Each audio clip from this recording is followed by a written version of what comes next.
शांति। आज 26 सितंबर 2023 भारत में मंगलवार है।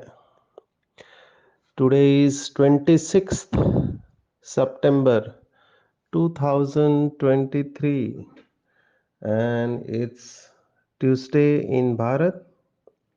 आज की मुरली का जादुई रहस्य स्वयं को प्रेरणा देने के लिए magical secrets of today's murli for motivating the self. आज की साकार मुरली हम एक वैल्यूज के ऊपर लेंगे। वैसे रोज की बाबा के महावाक्य है, उसमें बहुत सारे वैल्यूज बाबा हमें सिखाते हैं और हर एक वैल्यू की गहराई में लेके जाते हैं। बाबा की मुरली को हम वैल्यूज में क्लासिफाई कर सकते हैं। बहुत सारी वैल्यूज बाबा की मुरली में आती है, जिसमें बाबा ज्ञान की गहराई में लेके जाते हैं, राज सुनाते हैं, रहस्य सुनाते हैं, जिसकी वजह से हमने इसे मुरली रहस्य कहा हुआ है। एक एक शब्द बहुत इंपॉर्टेंट है। एक ही पॉइंट की गहराई में जाके दिन भर हम ईश्वरीय नशे में, है ना, खुदाई नशे में, गॉडली इंटॉक्सिकेशन में रह सकते। एक पॉइंट, लेकिन जिसकी बुद्धि स्वच्छ होगी उसे ही यह अनुभव होगा। अगर बुद्धि के ऊपर मैल जमा हुआ है तो जैसे कहते हैं कि हीरा है लेकिन उसको पारखी ही पहचान सकता है। एक आत्मा को ऐसे हीरा मिला तो वो अलग अलग व्यक्तियों के पास गया, ऐसे कहानी सुनाते हैं। तो वो चप्पल जूता सीने वाले के पास गया, उसने कहा ये अच्छा चमकीला पत्थर है, मैं तुमको इसके 10 रुपए दे सकता हूँ। फिर किसी और के पास गया, उसने कहा मैं तुम्हें इतना ही दे सकता हूँ। आखिर में वो सच्चे हीरे पारखी के पास गया तो उसने कहा ये तो बेकीमती है, इसकी तो कीमत भी नहीं लगाई जा सकती है। ऐसे ही कुछ यहाँ पर भी होता है। आप रूटीन में मुरली पढ़ते हो या सुनते हो तो कुछ नहीं होने वाला। रोज की मुरली, कल भी मुरली सुनी थी, परसों भी सुनी थी, आज भी सुन रहे, वही शब्द बाबा वही वही बातें बताता रहता है। खुशी नहीं होगी, नशा नहीं चढ़ेगा। तो ये फर्क क्यों है? एक को मुरली सुन के नशा चढ़ जाता है। मुझे याद आ रहा है, मैं मुंबई में था तो एक सेंटर पे मैंने देखा, वहाँ भाई बहनों से मिलने गए थे तो पीछे से ऑब्जर्व कर रहे थे तो एक वरिष्ठ सीनियर सिटीजन भाई, अभी बहन जी मुरली पढ़ रही है और मुरली की कोई पॉइंट आने के बाद वो तुरंत उसके मुख से निकलता था, वाह बाबा वाह क्या पॉइंट है। तो मुझे याद आया कि लोग जब शो देखने को जाते हैं, किसी का तबला है या बांसुरी बजाते हैं वो, या फिर और कोई गाना गाते हैं, जो भी है, तो उसमें ये वाह वाह करते हैं। यहाँ पर ये भाई को इतना नशा है कि बाबा की कोई ऐसी पॉइंट आ गई तो उसके दिल से निकलता था, वाह बाबा वाह। तो उसके चेहरे से भी पता चलता था कि इसको नशा चढ़ रहा है करके। अपनी घोट तो नशा चढ़े। अब ये किसको होगा जिसकी बुद्धि स्वच्छ है, पवित्र है, जिसके पास ज्ञान की गहराई है, जिसका योग अच्छा है, उसको तुरंत नशा चढ़ेगा और दिल से निकलेगा वाह बाबा वाह। पर इसके लिए ऐसे चात्रक होना पड़ता है, चात्रक। तो चात्रक आत्माएं बने तो बहुत खुशी, आपको एक मुरली की पॉइंट ही आपको बहुत खुशी देगी। मैं हमेशा कहता हूँ मुरली को बहुत धीरे से, शांति से, एकांत में बार बार पढ़ना चाहिए। आपका पूरा दिन एक मुरली से बन सकता है, पूरा दिन। वैसे भी भारत में कहावत है, अगर दिन अच्छा नहीं जाता है तो कहते पता नहीं आज किसका मुंह देखा था जो ऐसा दिन गया। अगर किसी का मुंह देखने से दिन खराब जाता है तो किसका देखने से अच्छा भी जा सकता है। और शिव बाबा से सबसे सुंदर और किसका मुखड़ा हो सकता है? जिसका मुखड़ा ही नहीं है वही सबसे सुंदर है। बाबा ने कितने बार कहा है कि मैं एवर हसीन मुसाफिर हूँ, आज भी मुरली में आया है, मैं एवर हुसैन हूँ। माना मेरे जैसा खूबसूरत कोई नहीं है। और कितना सच है, शिव बाबा की जैसा खूबसूरत कोई हो ही नहीं सकता है। जो बिंदी है, निराकार है, ज्योति है। इसलिए भारत के ऋषि मुनियों ने ये देखा और अनुभव किया तपस्या में, इसलिए उसका नाम दिया गया सत्यम शिवम सुंदरम। माना वो सत्य है, वो सबका कल्याण करने वाला है और वो बहुत खूबसूरत है। सभी धर्मों की आत्माओं ने इसको स्वीकार किया है कि उसके जैसा खूबसूरत कोई नहीं है। भारत में तो चमत्कार शिव बाबा ने भक्ति मार्ग में कराए हैं।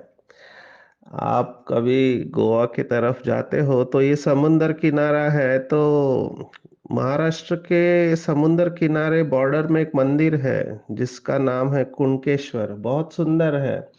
लोगों को गोवा ही पता है, लेकिन गोवा के पहले जो सिंधुदुर्ग है वो लोगों को पता नहीं है, वो गोवा से भी खूबसूरत है ज्यादा। क्योंकि उसका एडवर्टाइज नहीं हुआ है, इसलिए लोग जानते नहीं है उसके बारे में। तो वहां पे ये मंदिर है, ये मंदिर शिव बाबा का है, जहाँ बहुत यात्रा लगती है शिवरात्रि के दिन। वो बनाने वाला एक मुस्लिम है।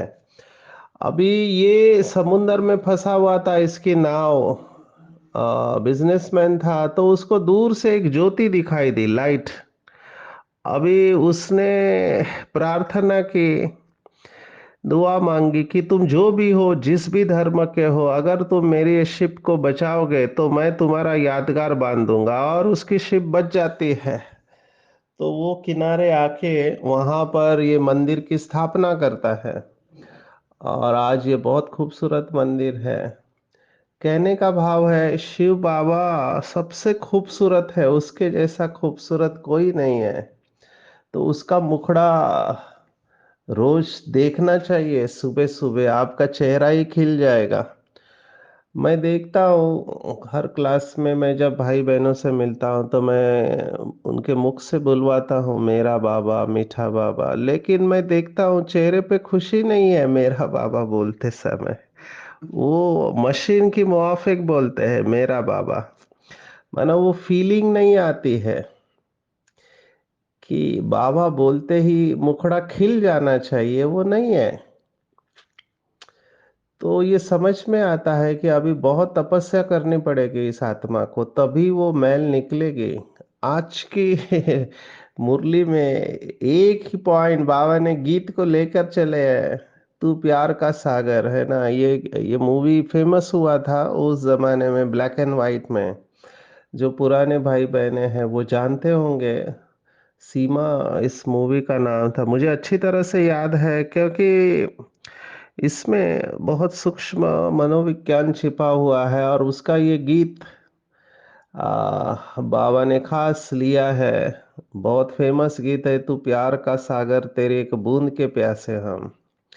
और ये मनुष्य के जीवन में ये अवस्था आती है कि कहाँ जाए समझ में नहीं आता है। चलते चलते अपने ऊपर ही डाउट ले लेते हैं कि मैं जो कर रहा हूँ वो ठीक कर रहा हूँ या नहीं कर रहा हूँ।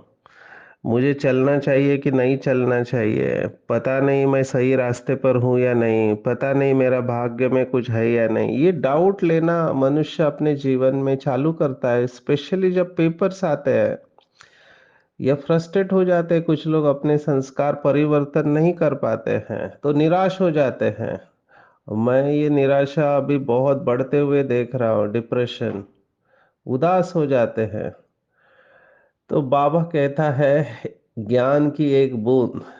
टीवी पर एडवर्टाइज आती थी पोलियो के बारे में, पोलियो की 2 खुराक, 2 बूंद आपको पोलियो से बचा सकती है।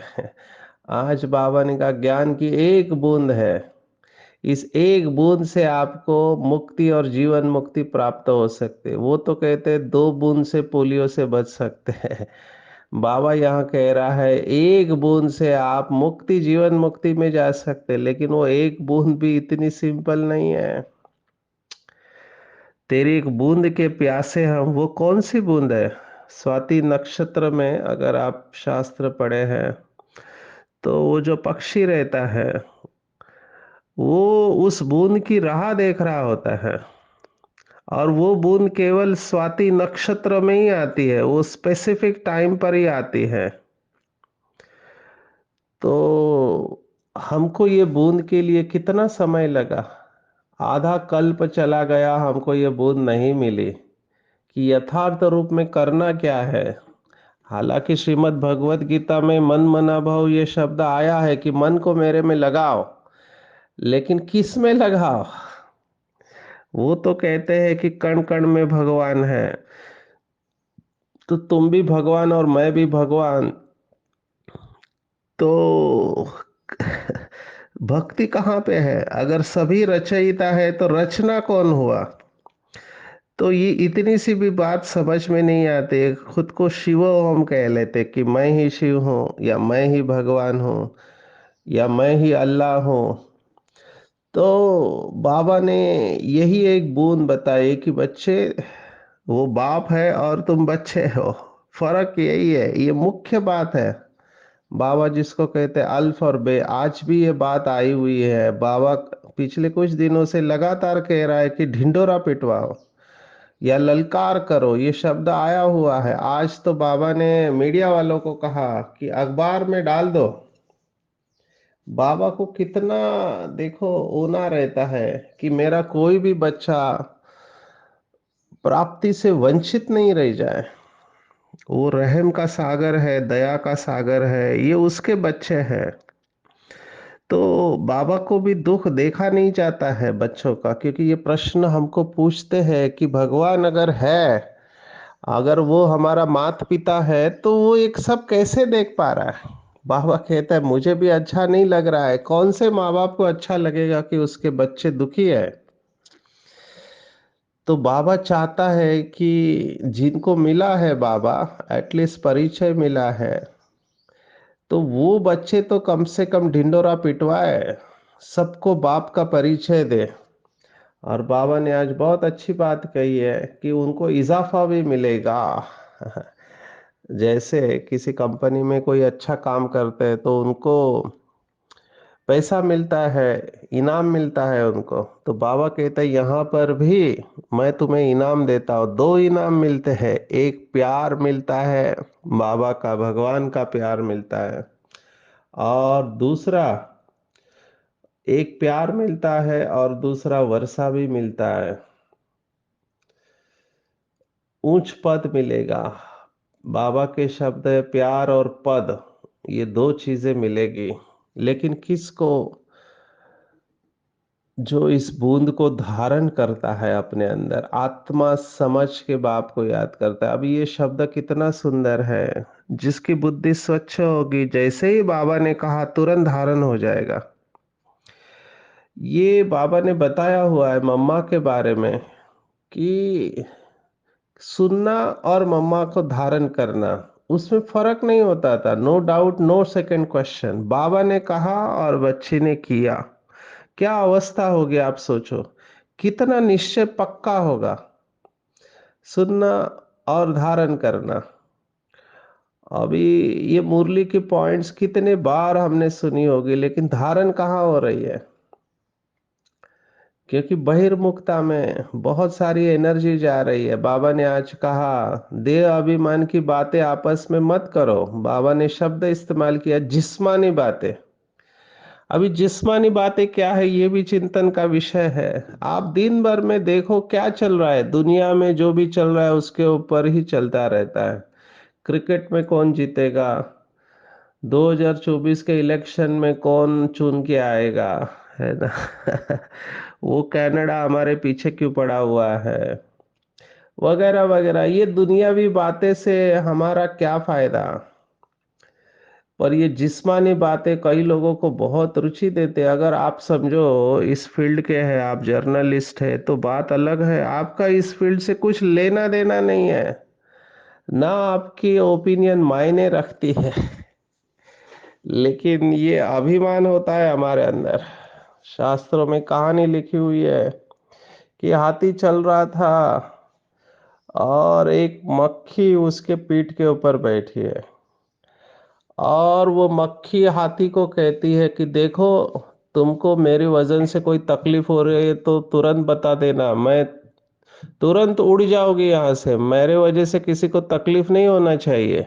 ऐसा ना हो तुम कल मुझे कहो कि मैं मक्खी को उठा के लेके जा रहा था और इसके वजह से मेरी पीठ में दर्द हो गया। तो आप बोलना, अगर आपको तकलीफ हो रही है तो मैं तुरंत उड़ जाऊंगी, मेरे लिए कठिन नहीं है। तो ये हमारी अवस्था है मक्खी की तरह। हमको लगता है हमको बहुत कुछ आता है और हम बहुत कुछ अच्छी बातें करते हैं, लेकिन बाबा ने बार बार कहा है, जिन बातों में राम नहीं है, माना जिन बातों से आप बाबा की याद में ठहर नहीं पा रहे हो, जिन बातों के वजह से आपके श्रेष्ठ दैवी संस्कार, डिवाइन क्वालिटीज इमर्ज नहीं हो रही है, तो it is all waste of time. आप अपने संकल्प को, समय को वेस्ट कर रहे हैं। वेस्ट का खाता बहुत है। तो ये बातें छोड़ देने की ऑर्डर है बाबा की, कमांडर ऑर्डर कर रहा है। और फायदा हमारा ही है अगर हमने ये बातें छोड़ दी और केवल रूहानी बातें की। देखो दादियों की अवस्था है, आप जब हिस्ट्री पढ़ोगे, मैं हमेशा कहता हूँ हिस्ट्री आपको पढ़नी चाहिए, यज्ञ की हिस्ट्री। बाबा ने दादियों में इतना नशा चढ़ाया है, मुझे याद नहीं आ रहा है, शायद मनमोहिनी दीदी को किसी ने पूछा कि ये रास्ता किधर जाता है, तो मनमोहिनी दीदी ने जवाब दिया कि ये रास्ता तो मुझे पता नहीं कहाँ जाता है, लेकिन मैं तुम्हें परम धाम जाने का रास्ता जरूर बता सकते हूँ, अल्लाह का रास्ता जरूर बता सकते हो। तो उनके बुद्धि में रूहानी बातें ही थी। तो रूहानी बातें बुद्धि में रहने की वजह से बुद्धि स्वच्छ और क्लियर हो जाती है। कोई भी फालतू बात आएगी नहीं आपके बुद्धि के अंदर, आप टाइम वेस्ट नहीं करोगे।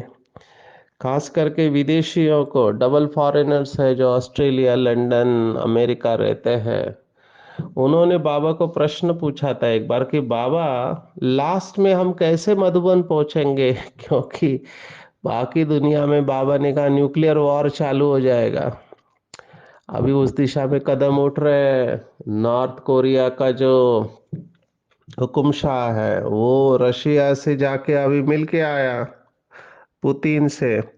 तो ये सब होते जा रहा है, हमको साक्षियों के ड्रामा को देखना है। तो बाबा ने जवाब दिया था कि बच्चे, अंतिम समय में बहुत केओस होगा। बहुत माना बहुत केओस होगा, माना डिसऑर्डर होगा, दुख होगा। उस समय ऐसी परिस्थितियां होगी कि आप चाहोगे तो भी बाबा की याद ठहर पाना मुश्किल होगा। केवल वो बच्चे जिन्होंने बहुत काल का अभ्यास किया है और जिनका साक्षीपन का पार्ट है, वो डिटैच हो जाएंगे। बाकी लोगों के ऊपर इफेक्ट आएगा। तो पहुंचेंगे कौन? तो बाबा ने कहा जिसकी बुद्धि की लाइन क्लियर है, ये बाबा का शब्द है, बुद्धि की लाइन क्लियर है। जैसे अभी मैं इस समय अरुणाचल प्रदेश के जंगल में हूँ, तेजू करके एक इलाका है लोहित डिस्ट्रिक्ट में। वहाँ पे अभी बहुत बड़ा प्रोग्राम चालू होने वाला है, तो हमारी व्यवस्था इधर आईटीबीपी रिसोर्ट में की गई। आईटीबीपी माना इंडो तिब्बतन बॉर्डर पुलिस। अभी यहाँ पे जो मैं रुका हूँ, इतना सन्नाटा है इधर, इतना साइलेंस है, मुझे केवल साइलेंस में बैठ के बाबा को याद करने का दिल कर रहा है। क्योंकि कीड़ों का ही आवाज आ रहा है, और कोई है नहीं, मनुष्य नहीं है, सभी आर्मी वाले अपने अपने मकान में हैं। इतना साइलेंस है, वो हवा भी चलती है तो उसका भी आवाज आता है। आप सोचो, इसको कहते हैं पिन ड्रॉप साइलेंस। तो यहाँ नेटवर्क का भी इशू है। वो कह रहा है, मोबाइल का नेटवर्क कह रहा है कि आप रोमिंग एरिया में, इंटरनेशनल है, क्योंकि ये चाइना नज़दीक है यहाँ पे, और यहाँ पे नेटवर्क का भी इशू है। तो लाइन नहीं आ रहा है, तो कितना प्रॉब्लम है। बहनें ट्राई कर रहे हैं फ़ोन करने की, मेरा लग नहीं रहा है ना, मैं उनको फ़ोन कर पा रहा हूँ। तो सोचो, ये इस समय की हालत है। लास्ट में क्या होने वाला है जब सब साइंस के साधन फेल हो जाएंगे? तो बाबा ने कहा उस समय बुद्धि की लाइन क्लियर होना चाहिए, और जिसकी बुद्धि की लाइन क्लियर होगी उसको स्पष्ट टचिंग आएगी कि आखिरी एरोप्लेन है, आखिरी ट्रेन है, और आप बराबर उसी प्लेन में बैठोगे जो आखिरी, और आप वो प्लेन आपको भारत लेकर आएगा।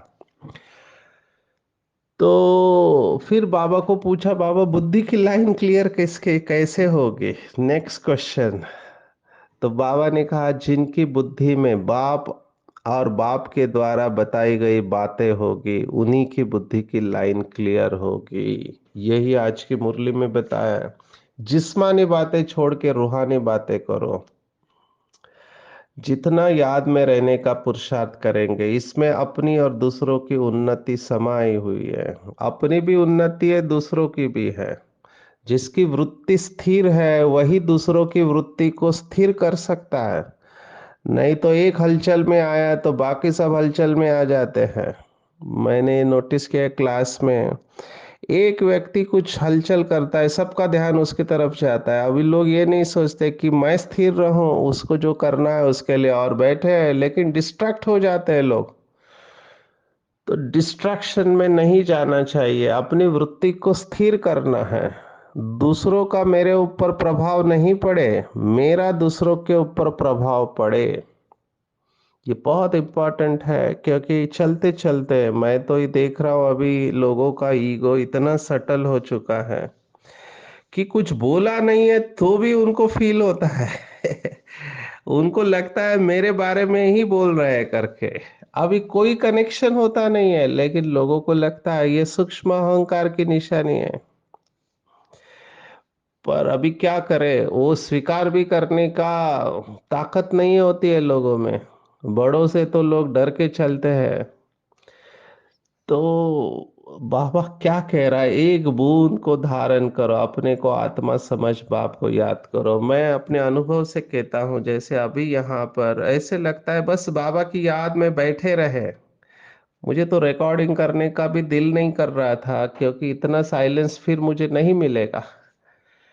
लेकिन फिर टाइम नहीं मिलेगा रिकॉर्डिंग के लिए, इसलिए अभी रिकॉर्डिंग कर रहे हैं। फिर दिन भर ट्रैवलिंग में, यहाँ पे ट्रैवलिंग में बहुत एनर्जी जा रही है कहने से बजाय सफल हो रही है, अपनी कैपेसिटी बढ़ रही है। ईटानगर से हम निकले और तिनसुकिया पहुंचते हमको 5.5 घंटे लगे, दिन भर प्रोग्राम करके, और टफ रास्ते खराब। और फिर आके वापस दूसरे दिन क्लास करना है, भाई बहनों से मिलना है, फिर ट्रैवल करना है। एवरेज ट्रैवलिंग टाइम 3 से 4 घंटा है, रोज का है। क्योंकि दूर दूर है सेंटर यहाँ अरुणाचल प्रदेश में। तो इससे शरीर के ऊपर इफेक्ट आता है, हर जगह का पानी बदलता है, लेकिन हम हिम्मत रखते हैं। ये आज का दूसरा शब्द है। पूरा ड्रामा इस एक वैल्यू के ऊपर है, हिम्मत रखना। और मुझे लगता है इसके ऊपर गहन मनन चिंतन करे भाई बहने, बहुत गहराई में इसके जाए। पूरा ड्रामा इसी एक शब्द के ऊपर है, हिम्मत मर्दा तो मदद खुदा। हिम्मत है बच्चे तो मदद है बाप। और माया क्या करती है, माया हिम्मतहीन बना देती है। और जब हिम्मतहीन होते हैं तो संकल्प कैसे चलते हैं, पता नहीं होगा या नहीं, पता नहीं मेरा ड्रामा में पार्ट है या नहीं, पता नहीं मैं कर सकूंगा या नहीं। अभी ये संकल्प क्यों आते हैं, क्योंकि हिम्मत खत्म हो जाती है। पता नहीं मेरा क्या होगा, मैंने तो बहुत पाप किए हुए। मेरे पास ये आते हैं बाबा के बच्चे, कहते हैं डॉक्टर साहब मैंने बहुत पाप किए हुए हैं, इसलिए मेरे साथ ऐसा हो रहा है। मैंने बहुत लोगों को दुख दिया होगा, इसलिए मेरे साथ ऐसा हुआ है। मैंने पाप किए हैं, इसलिए तो मेरा योग नहीं लग रहा है। मैंने पाप किए हुए इसलिए तो मेरी अमृत वेला नहीं हो रही है। कितने क्या क्या संकल्प करते हैं। मैं उनको एक ही पूछता हूँ, ऐसे संकल्प करने से फायदा क्या मिल रहा है आपका? बोले फायदा क्या है, ये तो सत्य है, दिखाई दे रहा है। मैंने कहा ये संकल्प से आप माया का आह्वान करते हो। अभी आप देखो, दो संकल्प है। मैं तो हमेशा ये कहता हूँ सेशंस में, पर दुनिया वालों के लिए हमको अलग भाषा में कहना पड़ता है। बाबा ने ये सब कॉग्निटिव रिस्ट्रक्चरिंग किया हुआ है, माना ये काउंसलिंग, बाबा की काउंसलिंग है। आप सोचो बाबा कितना श्रेष्ठ प्रिंसिपल बता रहा है। अगर कोई व्यक्ति बार बार कह रहा है मुझे तो गुस्सा आता है, मुझे तो गुस्सा आता है, मुझे तो गुस्सा आता है, मुझे तो सहन नहीं होता है। अभी 10 बार आप ये कहोगे कि मुझे तो सहन नहीं होता है, मेरे को तो रोने को आता है। बहुत सारी माताएं बहनें कहते मेरे को तो रोने को आता है मुझे तो सहन नहीं होता है, मुझे तो गुस्सा आता है। अभी आप बार बार ये कहोगे तो जब परिस्थिति आएगी तो क्या होगा, आप या तो गुस्सा करोगे, रोएगे, या डिस्टर्ब हो जाओगे। क्योंकि इट बिकम्स, अंग्रेजी में कहते हैं सेल्फ फुलफिलिंग प्रोफेसी।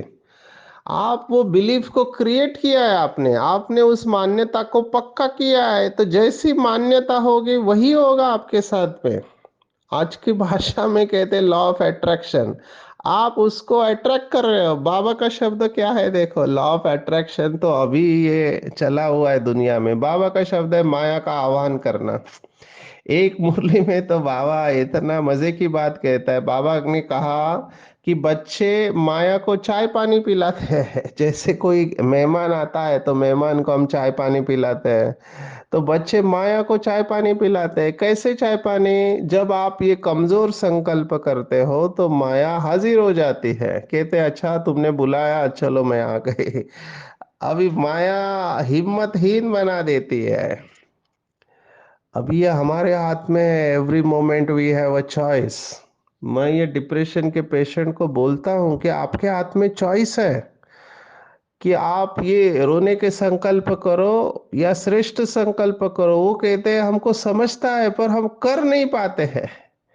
एक भाई में तो इतना गुस्सा है, बदले की भावना है, क्योंकि वो समझता है कि उनके सेंटर की एक आत्मा ने उनका बहुत अपमान किया है, उनका इंसल्ट किया है, तो वो उनको छोड़ेगी नहीं। बदला लेने की भावना है। मैं समझा समझा के थक गया हूँ, लेकिन फिर भी मैं हिम्मत नहीं हारता। आई एम वेरी पॉजिटिव कि वो आत्मा बहुत अच्छी है, लेकिन वो बदला लेने का भाव जाता ही नहीं है। मैंने कहा होता क्या है? बोलता पता नहीं, बैठे बैठे उस आत्मा की याद आती है, उसने जो कुछ भी किया है वो सब आता है, और अंदर से बहुत गुस्सा आता है।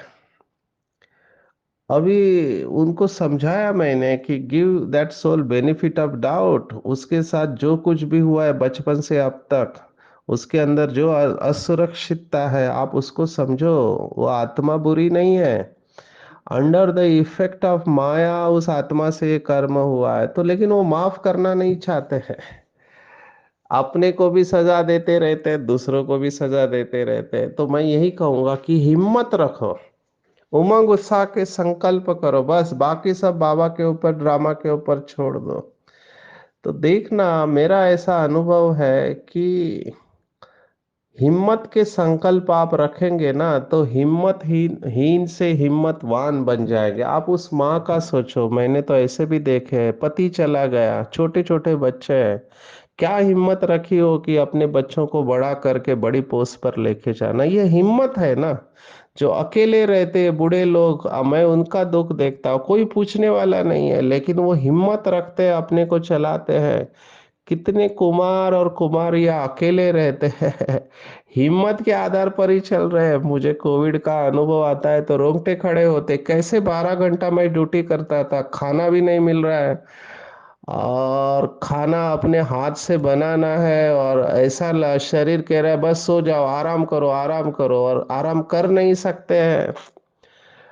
तो ये सब सिचुएशन में हिम्मत आपको काम में आएगी। तो हिम्मत कभी भी हारना नहीं चाहिए, हमेशा अपने आप को बार बार याद दिलाते रहो, पूरा एक बाप से लव रखो, और बहुत नम्र बनो।